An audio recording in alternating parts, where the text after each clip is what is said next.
آدھا گھنٹے تک جس طریقے سے وہ مجھے کہنا چاہتے تھے انہوں نے کہہ دیا، اور یہاں تک کہہ دیا کہ تمہاری بیٹی ایک وہاں ہے اور تمہاری بیٹی دوسری وہاں ہے، ایک بہو تمہاری یہاں۔ اور اتنے بغیرت یہ لوگ ہیں، ماشاءاللہ ہم نے بڑی دیکھی، یہ ساری چیزیں دیکھتے چلے آئے ہیں، مگر یہ ایک بغیرتی کی انتہا ہے۔ ایک وکیل کے ساتھ کر سکتا ہے تو عام پبلک کے ساتھ انہوں نے کیا کر رکھا ہوگا؟ میں ان کا مہمان نہیں تھا، میرے اوپر دہشت گردی کے پرچے تھے، نہ صرف میرے اوپر، میرے بھائی کے خلاف، میرے بیٹے کے خلاف جو کہ ایڈوکیٹ تھا، وہ پرچے کر کے انہیں ثابت کرنا چاہتے تھے کہ میں دہشت گرد ہوں، وکیل دہشت گرد ہیں، ثابت کرنا چاہتے تھے۔ جنگ تھی، ایک سائڈ پر وہ لوگ تھے جنہوں نے حلف کی پاسداری نہیں کی، جنہوں نے آئین شکنی کری، جو کسی ادارے کو نہیں سمجھتے، وہ اپنے آپ کو سمجھتے ہیں کہ وہ جو ہیں وہی ہیں۔ دوسری طرف آپ اور آپ کا کالا کوٹ کھڑا تھا، الحمدللہ جیت فتح کالے کوٹ کی ہوئی، اصول کی ہوئی، حق کی ہوئی، اور یہ ثابت کر دیا بار نے میرے پیچھے آ کر احتجاج کر کے کہ ہم قانون شکن نہیں ہیں، ہم اتنے کمزور بھی نہیں ہیں، اور ہماری طرف سے جو میسج گیا اعلیٰ عدلیہ کو، سپریم کورٹ کو، اس موجودہ ہائی کورٹ کو،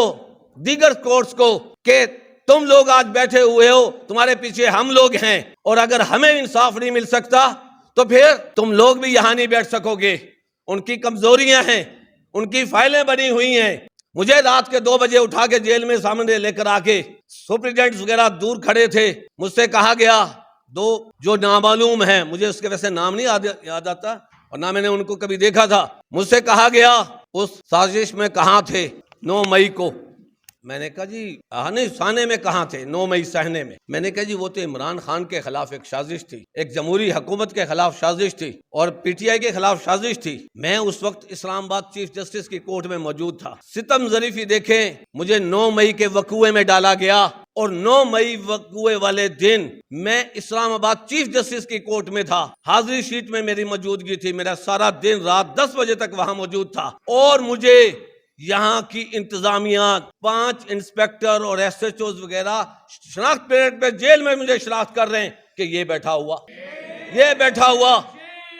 اور آفرین ہے۔ میں آج کانسٹیبلز کو کہتا ہوں، صدر صاحب 4 کانسٹیبل بھی آئے اور وہ یوں کر کے دیکھتے تھے، انہوں نے کہا نہیں یہ ناوج کوئی نہیں، کیونکہ ان لوگوں نے اللہ کو جان دینی تھی، ان کانسٹیبلوں نے، اور یہ جن کے پھول لگے ہوئے تھے یہ کسی کے پابند تھے، اور انہوں نے مجھے شناخت کیا، مجھے دھمکیاں لگاتے رہے کہ تمہارا ایک بیٹا ہے۔ ہم نے ان کی زبانیں کاٹ دی ہیں جو ہمارے خلاف بولتے تھے، ہم نے ان کی زندگی تنگ کر دی جو ہمارے راز اگلتے تھے۔ میں نے ان سے کہا میں ایک مزدور وکیل ہوں، میرا اثاثہ جات آپ کے سامنے ہے، میں پھٹے پہ بیٹھنے والا ایک وکیل ہوں، میں آپ کا کانا نہیں ہوں، نہ آپ نے مجھے کوئی ایسے عہدے دیے ہوئے ہیں نہ میں نے لیے ہوئے ہیں، میں ایک اصول پر کھڑا ہوں، میرے پیچھے میری بار کھڑی ہے، مجھے پتا ہے کئی اور وکلا بھی اندر ہیں، ابھی تک اندر ہے، کیوں نہیں ان کے پیچھے بار آئی؟ میں نے ان سے کہا کہ یہ تم کے بار کیوں لگی؟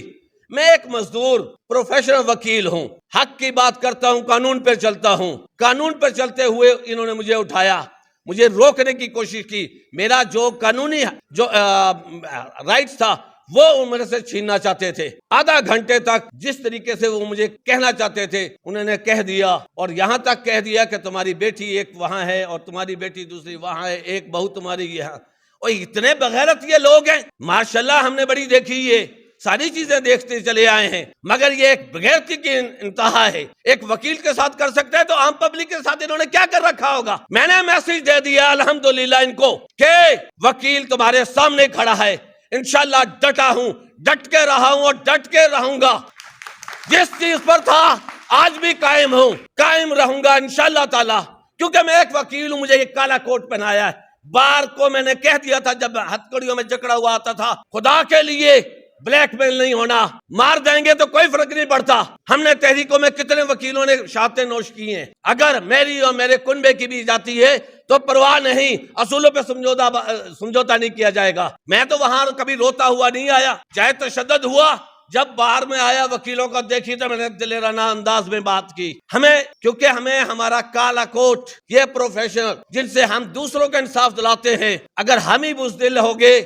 تو کہاں انصاف رہے گا؟ ہمارے اگر ججز بزدل ہیں تو اس کا مطلب بار تو بزدل نہیں، ہماری کیبنٹ تو بزدل نہیں۔ میں شکریہ ادا کرتا ہوں ہائی کورٹ بار کی کیبنٹ کا، ممبران کا، لاہور بار کی کیبنٹ کا، ممبران کا، دیگر کیبنٹس اینڈ ڈسٹرکٹس کی جنہوں نے اسٹرائک کی اور ثابت کر دیا۔ اس کے بعد میں نے پھر اپنا وہی وتیرہ رکھا، میری نہ زبان وہ کاٹ سکے ہیں نہ روک سکے ہیں، میں نے وہی وتیرہ رکھا، الحمدللہ ان کا کمپلینٹ بنا۔ جب انہوں نے وکیلوں کو نکال کر مارا، آج بھی وہ میری ریٹ پینڈنگ ہے، میں نے پرچے کے آرڈر لیے ہوئے ہیں ان کے خلاف جنہوں نے وہ ہمارے ساتھ تشدد کیا۔ کیا یہ سمجھتے ہیں وکیل کمپلینٹ نہیں بن سکتا؟ میں وکیلوں کا کمپلینٹ بنا ہوں اور میں بنتا رہوں گا۔ کسی وکیل کے ساتھ زیادتی ہوگی میں سرے فرے سب کے سامنے کھڑا ہوں گا۔